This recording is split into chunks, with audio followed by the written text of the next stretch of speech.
Have you ever felt like you're walking a path no one else truly understands? Like you see the world just a little differently? What if that feeling isn't a burden, but the clearest sign you're on precisely the right journey?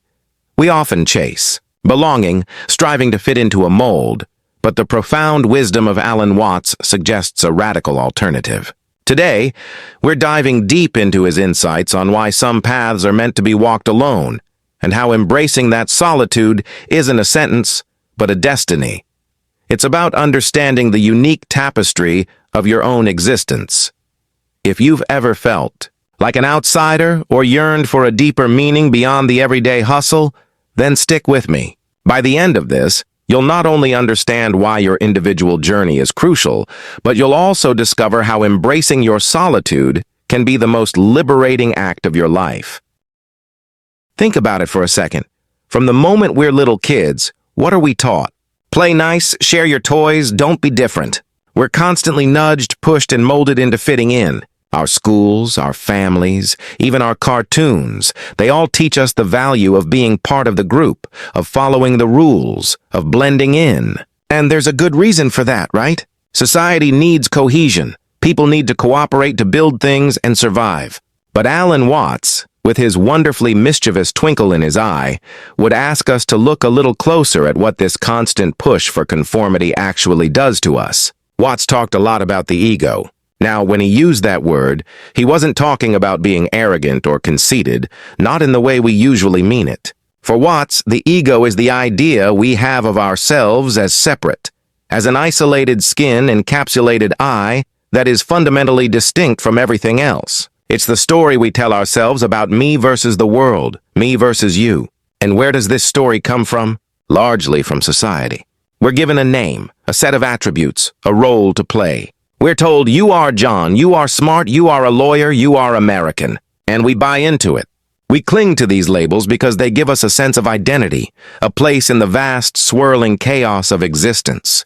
But what happens when that identity starts to feel constricting? What happens when the labels don't quite fit? Or when the role you're expected to play feels like a costume that's itchy and wrong? This is where the feeling of being an outsider or a chosen one, someone who must walk alone, often begins. It's not necessarily an external decree from the universe saying, you are special. It's an internal recognition that the conventional story, the societal script, just doesn't resonate with your deepest self. You start to question the unspoken assumptions everyone else seems to accept without a second thought. You look at the rat race and wonder, is this really it? You see people chasing success, status, possessions, and a voice inside you whispers, for what? Watts would suggest that this feeling of being out of sync, of hearing a different drumbeat, is actually a sign that you're starting to see through the illusion of that separate ego.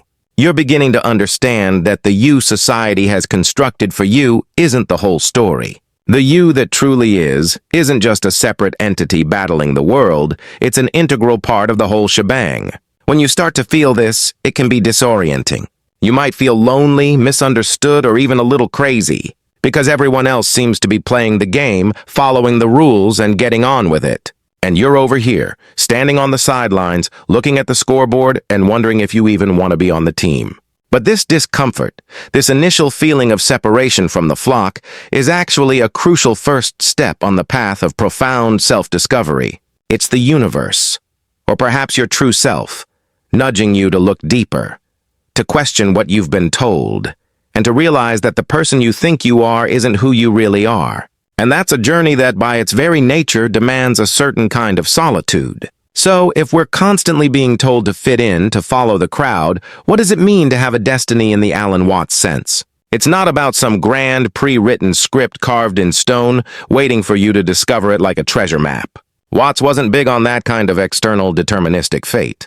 Instead, he saw destiny as something far more intrinsic, more alive, and endlessly unfolding. For Watts, your destiny isn't something you find out there. It's something you are. It's the unique way the universe is expressing itself through you. Imagine a tree. Does a tree find its destiny to grow tall and produce apples, or does it simply do it? Its nature is to grow, to reach for the sun, to blossom and bear fruit. It doesn't struggle against its treeness, it embodies it fully. In the same way, Watts believed that each of us is a unique expression of the entire cosmic process. You aren't just in the universe, you are the universe, experiencing itself from a particular point of view. When we talk about the chosen one having to walk alone, it's because their destiny isn't about fitting into a pre-existing groove. It's about creating a new groove, or perhaps realizing that the groove itself is an illusion. Their path isn't mapped out by society's expectations, by what their parents want, or by what their peers are doing. Their path is dictated by the deepest stirrings of their own authentic nature, the way the universe wants to flow through them. This often means taking what seems like the unbeaten path. It means making choices that might puzzle or even alarm those around you. It means saying no to opportunities that look good on paper but feel wrong in your gut. It means following an inner compass that points in directions others can't see, because they're looking at a different map entirely. Think of it like a river. A river doesn't ask permission to flow, it simply flows according to its own nature, carving its own path through the landscape.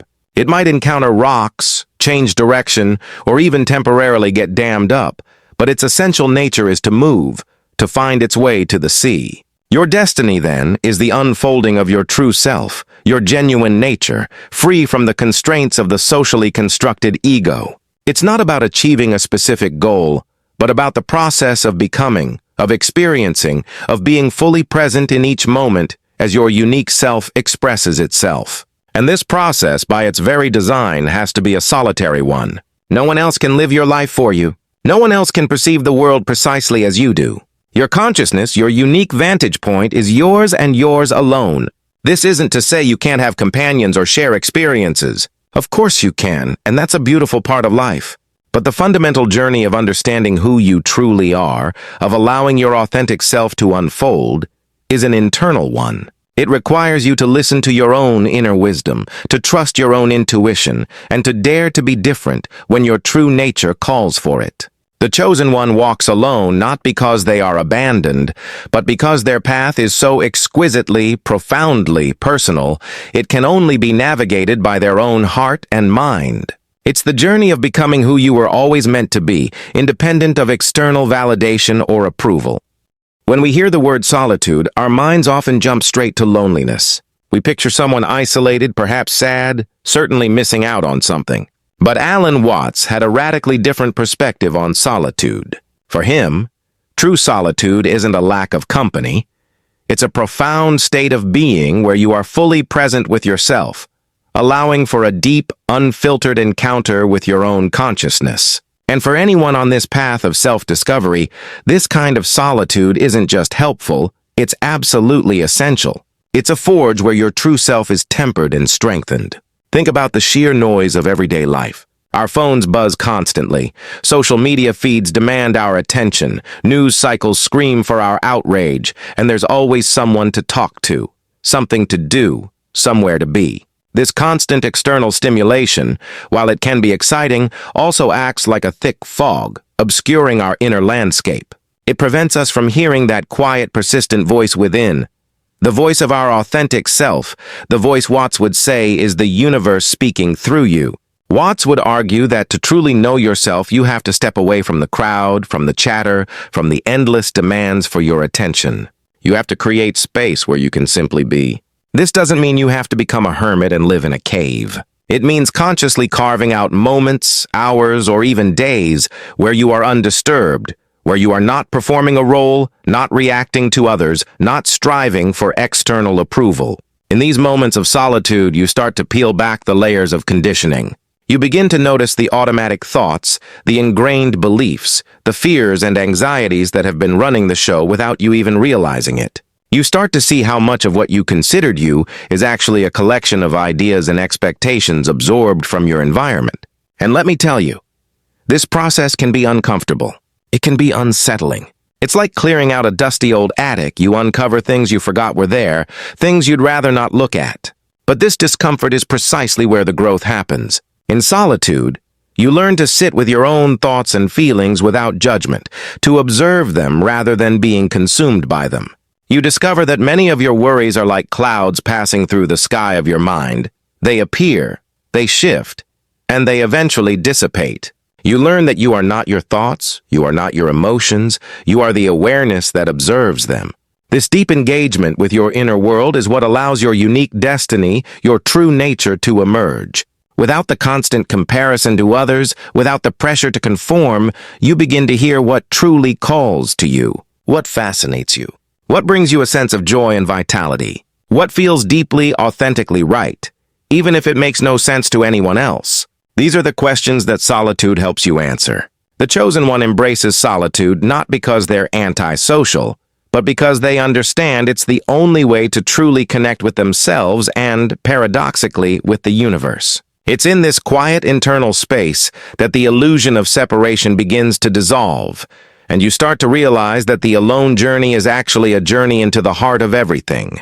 It's where you stop looking for answers outside and realize the wisdom has been within you all along. This isn't about being lonely, it's about being whole. Here's where Alan Watts really flips the script, and it's perhaps the most beautiful and paradoxical part of his philosophy for the chosen one walking alone. We've talked about the feeling of separation, the journey of individual destiny, and the necessity of solitude. It all sounds pretty singular, right? Like you're out there, a lone wolf against the world. But Watts would argue that this profound solitude, this deep dive into your unique self, actually leads to the most radical realization of all. You are utterly and fundamentally connected to everything. This is the core of Watts's non-dualistic perspective. He'd often playfully point out that the idea of a separate self is just that, an idea. We're taught to think of ourselves as a little human being piloting a body, existing in the universe. But what if that's completely backward? What if you are the universe doing its human thing?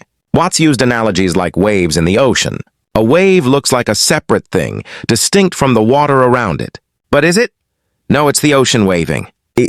You are not separate from the cosmic process. You are an event within it, a unique manifestation of it. So the chosen one who walks alone eventually comes to this astonishing realization. Their deepest self isn't separate from the world, but is in fact the world itself. The boundaries we draw between me and not me are purely conceptual, mental lines that don't exist in reality. The air you breathe, the sunlight that warms your skin, the food you eat, it all cycles through you and you through it. You are not just interacting with the environment, you are the environment expressing itself in a particular human form. This realization doesn't make you disappear, it makes you expand. It means that the unique consciousness you possess, the individual perspective you bring, isn't an isolated accident. It's the universe experiencing itself from your particular point of view. You are a unique lens through which the cosmos becomes aware of itself. How cool is that?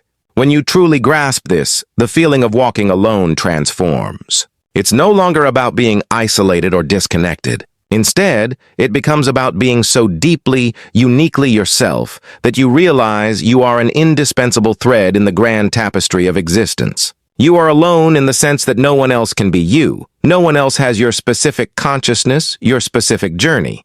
But simultaneously, you are so utterly one with everything that the very concept of alone loses its sting. Think of an artist. They might create a painting in solitude, deeply immersed in their own vision, their own unique expression. But that painting isn't separate from the world. It draws from the world, it reflects the world, and it eventually goes out into the world to be experienced by others. The artist's unique, solitary act of creation becomes a way of connecting with humanity on a deeper level. In the same way, the chosen one embracing their unique path isn't withdrawing from connection, they're discovering the most fundamental connection of all. They realize that their individuality isn't a barrier, but a gateway to understanding the interconnectedness of all things. They are the universe dancing, and their solitary steps are simply a unique rhythm in that cosmic choreography. This understanding brings a profound sense of peace and a liberation from the anxiety of trying to fit in. Why try to fit into a small box when you realize you are the entire universe playing out? You don't walk alone because you're rejected. You walk alone because you've realized you are the walking. So what does all this Alan Watts wisdom mean for your everyday life? How do you actually live as the chosen one who understands their unique destiny and embraces their solitude, all while recognizing their profound connection to the cosmic dance? It's not about wearing a cape or suddenly becoming an enlightened guru. It's about a fundamental shift in perspective that quietly yet powerfully reorients your entire existence. First off, living this unconventional life means accepting that you might not always be understood. When you operate from a place of deep authenticity, guided by your inner compass rather than societal expectations, your choices might seem strange to others. You might choose a career path that doesn't promise conventional success, pursue passions that seem impractical, or simply prioritize peace and present moment awareness over the endless hustle.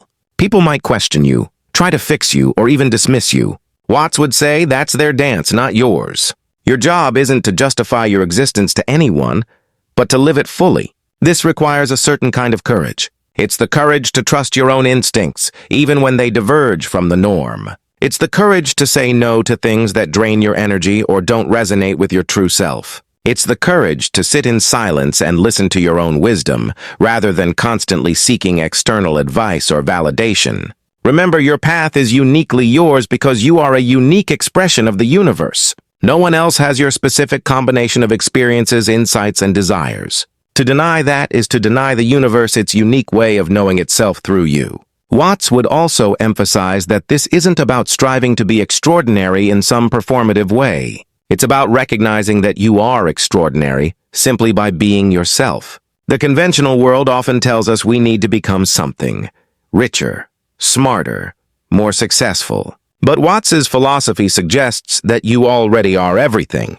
The chosen one isn't chosen for something external. They are chosen by the very fact of their unique existence. Practically, this might look like prioritizing quality over quantity, valuing deep, meaningful connections and experiences over a vast social network or endless distractions. Cultivating presence. Learning to truly inhabit the now, rather than constantly worrying about the past or anxiously planning the future. Watts was a master of this, reminding us that life is not a journey to a destination, but a dance to be enjoyed in every step. Embracing creative expression, allowing your unique insights and talents to manifest, whether through art, writing, conversation, or simply the way you approach your daily tasks. Letting go of attachment to outcomes, doing what feels right and true, without being overly attached to how it should turn out. Trusting the flow of things. Finding your own rhythms of solitude and connection. Understanding when you need to retreat to recharge, and when you're ready to engage with the world. Always from a place of authenticity. Living this unconventional life doesn't mean you'll always be happy in the superficial sense. There will still be challenges, disappointments, and moments of doubt.